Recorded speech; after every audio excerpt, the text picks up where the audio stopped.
Hi hello બધાને જય શ્રી કૃષ્ણ. તમારું સ્વાગત છે ભાવનાસ કિચનમાં. ચાલો બનાવીએ ઇન્સ્ટન્ટ કલાકંદ બરફી. તો ચાલો રેસીપી સ્ટાર્ટ કરીએ. ફ્રેન્ડ્સ, અહીંયા મેં ફ્રેશ પનીર લીધું છે. તો આ લગભગ 250 ગ્રામ પનીર છે અને હવે પનીરને આપણે ખમણવાનું છે. તો નાની સાઇઝની ખમણીથી એને આપણે ખમણી લઈશું. પનીર બહુ સોફ્ટ હોય છે એટલે ખમણતા ઘણીવાર તૂટી જતું હોય છે. તો આપણે કંઈ એમાં વાંધો નથી, આપણે પીસીસને હાથેથી મેશ પણ કરી શકીએ છીએ. તો અહીંયા મેં બધું પનીર ખમણી લીધું છે. થોડાક પીસીસ રહી ગયા છે, એને આવી રીતે હાથેથી મેશ કરી લઈશું. તો આ રક્ષાબંધનમાં તમે આ રેસીપી જરૂરથી ટ્રાય કરજો. ઇન્સ્ટન્ટ કલાકંદ બનાવવું બહુ જ ઇઝી છે ફ્રેન્ડ્સ, અને બિલકુલ વધારે આમાં ટાઈમ નથી લાગતું, ફટાફટ બની પણ જાય છે. ખાવામાં તો એટલું ટેસ્ટી લાગે છે કે તમે આને બીજી વાર જરૂરથી ટ્રાય કરશો. હવે અહીંયા એક મોટો કપ ભરીને હું મિલ્ક પાવડર એડ કરું છું. અમૂલ્યવાળો મિલ્ક પાવડર મેં લીધો છે, તમે કોઈ પણ કંપનીનો મિલ્ક પાવડર લઈ શકો છો. એટલું જ હું દૂધ નાખું છું રૂમ ટેમ્પરેચરનું, અને બધી જ વસ્તુને સરસથી મિક્સ કરી લઈશું. અડધો કપ હું આમાં ખાંડ નાખું છું. કેમ કે મિલ્ક પાવડરમાં થોડીક સ્વીટનેસ હોય છે એટલે ખાંડ એટલી બધી જરૂર નહીં પડે, તો પણ તમે પોતાના ટેસ્ટના અકોર્ડિંગ એમાં નાખી શકો છો. હવે બધી વસ્તુને મિક્સ કરી લઈશું અને પેનને પછી આપણે ગેસ ઉપર રાખશું. તો હવે ગેસ ઉપર મેં પેનને રાખી દીધું છે. એને હલાવતા રહેવાનું છે. જ્યાં તક મિશ્રણ આપણું ઘાટું ન થઈ જાય ત્યાં તક એને આપણે હલાવતા રહીશું. ફ્લેમને લો ટુ મીડિયમ રાખી છે. હવે અહીંયા તમે 10 મિનિટ પછી જોઈ શકો છો કે મિશ્રણ એકદમ ખાટું થઈ ગયું છે. તો એને હજી કૂક કરવાનું છે ફ્રેન્ડ્સ. હવે આ સ્ટેજમાં હું કેસરવાળું દૂધ એડ કરું છું.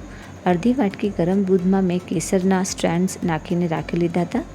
તો આ સ્ટેપ ઓપ્શનલ છે, તમને કેસર નાખવું હોય તો નાખી શકો છો, અથવા તો એને સ્કીપ પણ કરી શકો છો.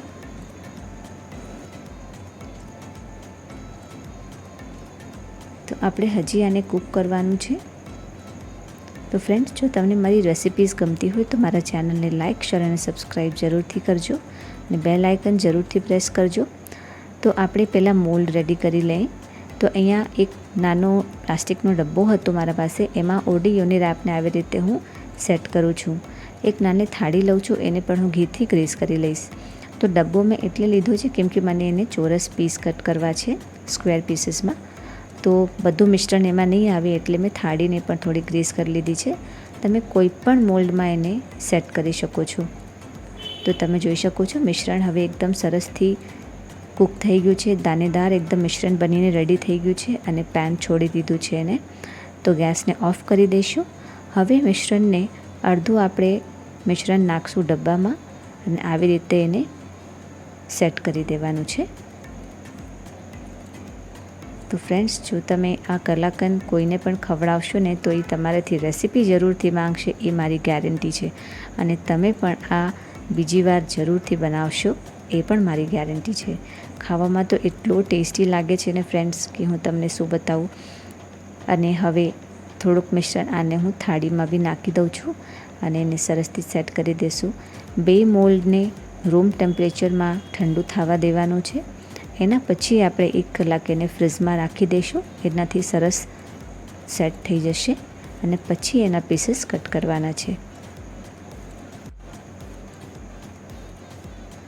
હવે આમાં ડ્રાયફ્રૂટ્સ આપણે સ્પ્રિંકલ કરી દઈશું.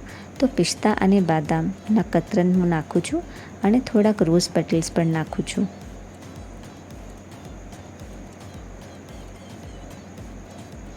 થોડાક ચમચીથી આપણે એને દબાવી દઈશું એટલે કે ડ્રાયફ્રૂટ્સ એમાં સરસથી ચોંટી જાય.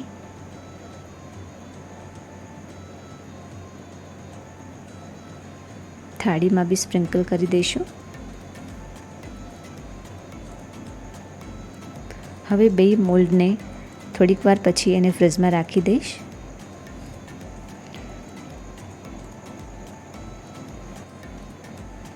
તો અહીંયા 1 કલાક પછી મેં ફ્રીઝમાંથી નીકાળી લીધું છે અને હવે તમને દેખાડું છું કે કેટલું સરસ એકદમ પરફેક્ટ કલાકંદ બરફી બનીને રેડી થઈ છે.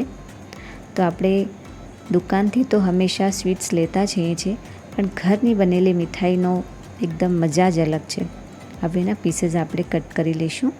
થોડુંક ઠંડુ છે એટલે જરાક કડક લાગે છે. જેમ જેમ રૂમ ટેમ્પરેચરમાં આવશે એમ જ એકદમ સોફ્ટ અને એટલું સરસ મજેદાર લાગશે ખાવામાં. તો તમે આના નાના પીસીસ બી કટ કરી શકો છો. મેં આવી રીતે લાંબા લાંબા પીસીસ કટ કર્યા છે એના. તો એક પીસ તમને દેખાડું છું નીકાળીને. તો આ કલાકંદ બરફી જોવામાં જેટલી સરસ લાગે છે ને ફ્રેન્ડ્સ, ખાવામાં એનાથી બી વધારે ટેસ્ટી અને મજેદાર લાગે છે.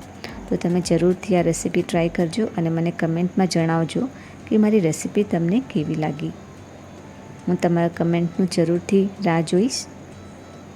એક કલાકંદ બરફી તમને તોડીને દેખાડું છું. એકદમ સોફ્ટ બરફી બનીને રેડી થઈ છે. તો ફ્રેન્ડ્સ, હું ભાવના ફરીથી મળીશ તમને નેક્સ્ટ વિડીયોમાં એક સરસ મજાની હેલ્ધી રેસીપી સાથે. Thanks for watching.